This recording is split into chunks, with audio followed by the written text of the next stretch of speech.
Welcome back to another video by Ghostly Gloom. Before we begin, I kindly request you to subscribe to Ghostly Gloom and hit the bell icon to receive more videos from us. After watching the video, please take a moment to like it and comment on how you felt while watching. Now, let's dive into the story.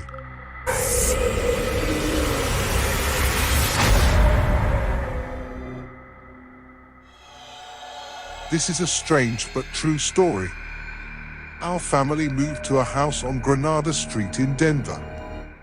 It was an ordinary street of older homes with sidewalks running up and down both sides and lots of large trees. A lovely street.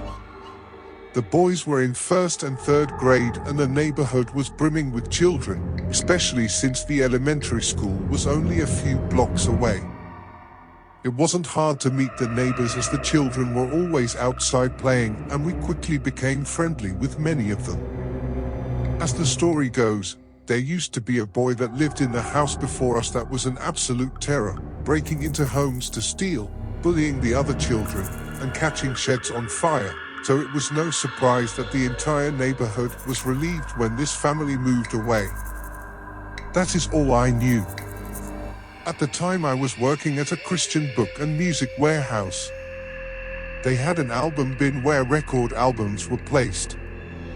They were very inexpensive, so I would pick up records for about $1 a piece, so even though I had never heard of any of these bands, I was willing to spend the buck.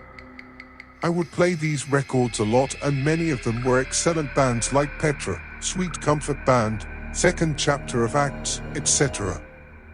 But I noticed when I played these records, when the family was home, all hell would break loose.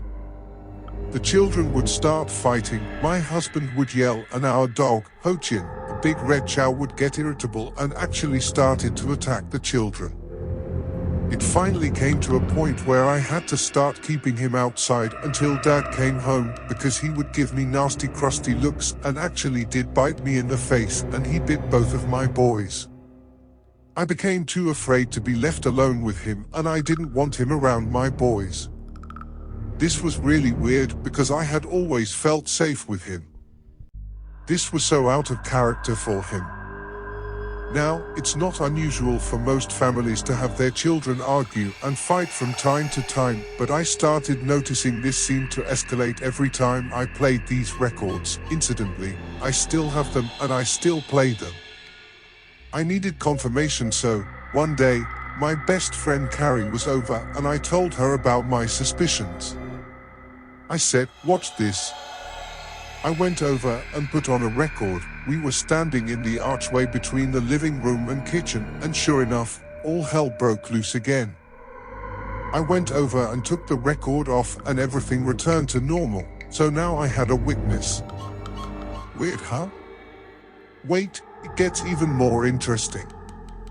The living room was brightly lit from the large windows that covered an entire wall, lots of sunshine.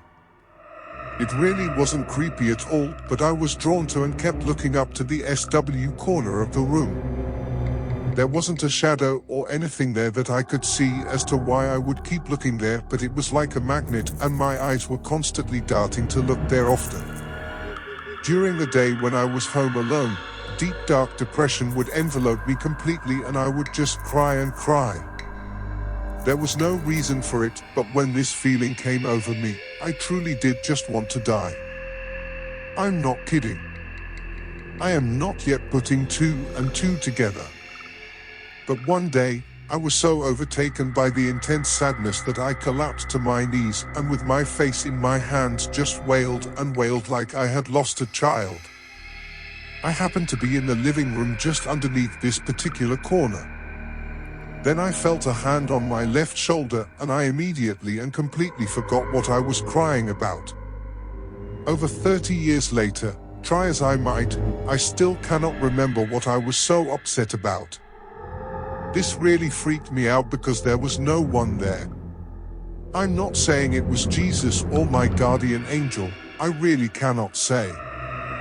I guess I'll find out that was all about when I see my life review. I'm just saying I had a religious experience that cannot be explained.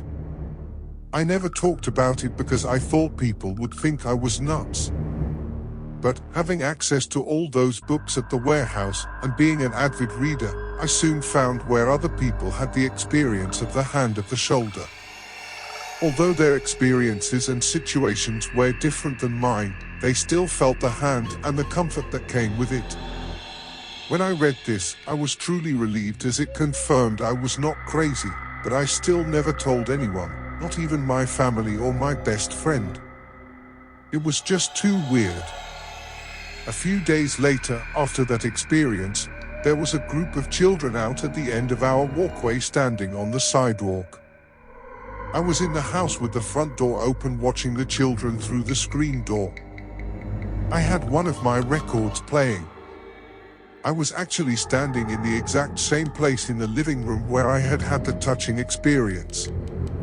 As I stood there watching the children, all of a sudden there were 3 bright blinding flashes in rapid procession that came from that corner. It was kind of like the flash on a camera, only very much more intense. With each flash I spun in a circle saying what, and immediately after, one of those children starting screaming bloody murder and took off down the street like a bolt of lightning. I, of course, promptly ran outside to find out the who, what, where, what the heck just happened. All of the children were looking confused, and I said, what on earth was that all about? Well, one of those children was the boy that used to live there. I guess his parents were visiting one of their friends and he came down to see who was living in his old house. The children said, for no reason, this boy just starting screaming and ran down the street. Wow.